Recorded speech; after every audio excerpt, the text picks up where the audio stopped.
India New Zealand T20 പരമ്പര അവസാനിച്ചു. ഇനി ലോകകപ്പ് മത്സരങ്ങൾ. ലോകകപ്പ് ക്രിക്കറ്റ് കൊടിപൂരം.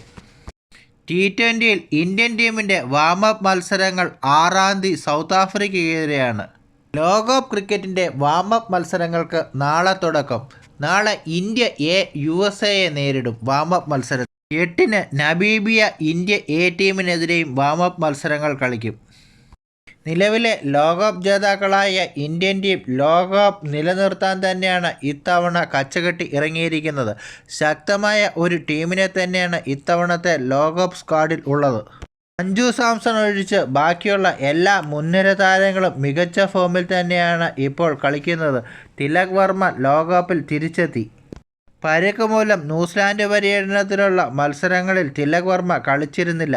എന്നാൽ നാളെ നടക്കുന്ന പരിശീലന മത്സരത്തിൽ തിലക് വർമ്മ കളിക്കും. USAക്കെതിരെ ഇന്ത്യൻ എക്ക് വേണ്ടിയാണ് തിലക് കളിക്കുന്നത്. ലോകകപ്പ് മത്സരങ്ങൾക്ക് മുമ്പ് തിലക് വർമ്മയ്ക്ക് ഒരു മാച്ച് പ്രാക്ടീസ് എന്ന നിലയിലാണ് വാമപ്പ് മത്സരത്തിൽ തിലക് വർമ്മയെ ഉൾപ്പെടുത്തിയത്.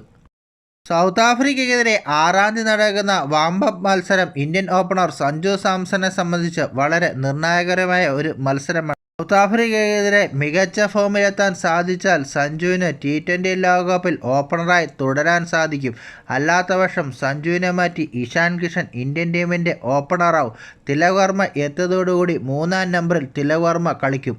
5-ാം T20യിൽ സഞ്ജുവിന് പകരം വിക്കറ്റ് കീപ്പർ റോളിലെത്തിയതും ഇഷാൻ കിഷൻ തന്നെയായിരുന്നു. സെഞ്ചുറി പ്രകടനത്തിന് പിന്നാലെ ഇഷാൻ കിഷൻ തന്നെയാണ് വിക്കറ്റ് കാത്തത്. മോശം ഫോമിലുള്ള കീപ്പിംഗ് ഗുണമാക്കിയെടുക്കാനുള്ള അവസരമാണ് സഞ്ജുവിന് വാമപ്പ് മത്സരം.